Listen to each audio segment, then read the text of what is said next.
Happy hump day, my friends. Headed to work. It's gonna be a pretty good day.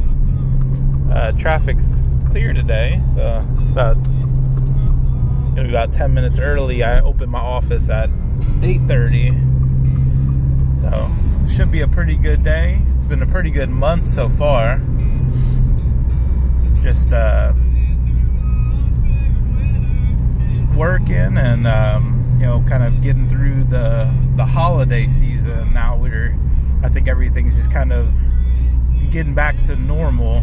During the holidays, insurance business is relatively slow, so it wasn't too crazy for me. But it's now picking up where we're kind of getting into the busy season right before, well, not really before, but more so during tax time. So tax time is kind of crazy because everybody's buying new cars and trade-in cars. So we're super busy making adjustments and to people's policy, and then of course we've got a lot of people that can use some of that down payment money to buy new houses and things of that nature. So we got a lot of people insuring new houses, condos. So this month's pretty busy, but March is kind of when it gets pretty crazy for my industry. So I'm looking forward to being busy. Some of the slower days are not always the better days per se. I don't mind being at work, surfing the web or whatever else, but I kind of prefer when the days are a little bit busier and we can kind of the day passes a little bit quicker.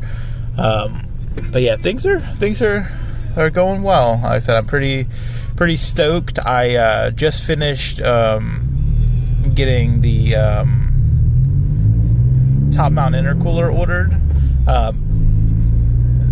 Big shout out to Dark Wolf Hobbies for hooking me up with a really good deal. We were originally going to go with the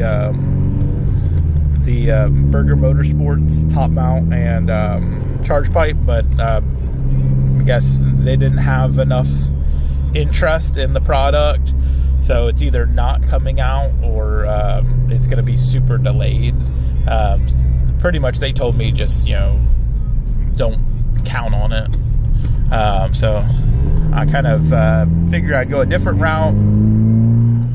So I reached out to him because he had the top mount and then he went front mount, and basically he was like, hook you up with a good deal. So I went ahead and paid him for it. So he'll be mailing out that top mount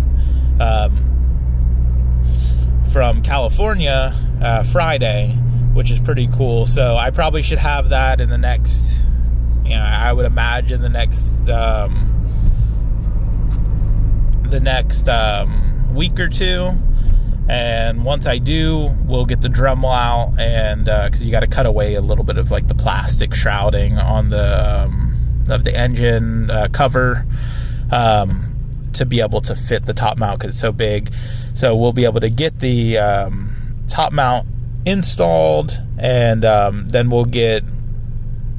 It doesn't necessarily need a reflash or retune, but essentially I'm going to reach out to my tuner. Told me to reach out to him and said we'd make some adjustments. He said, of course, if we wanted to, we could make another 20 or 30 horsepower from a top mount. I'm not particularly looking to make any more power. I've kind of have my power set up differently so it doesn't hit so low down, because that's a lot of, from at least what we believe, a lot of the reason the transmissions fail is because the power hits so, these cars are really good at making torque down low. So, when you have 450 pounds of torque at, 3,000 RPM, it puts a hurting on the transmission, and you're essentially you could be cruising, just barely getting on it, and your transmission goes out. So we're trying to prevent that by moving the torque further along the curve. So it's not something I'm using every single day per se. So like normal driving, if I just get on it a little bit, I'm not really hitting that torque curve.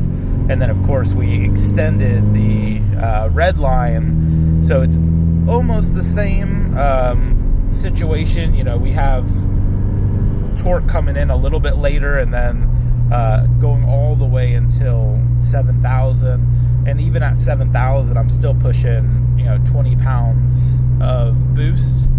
So still making really good power, just a little bit more conservative to kind of protect the transmission. So we'll adjust, and maybe I'll add 5 horsepower or something really minor.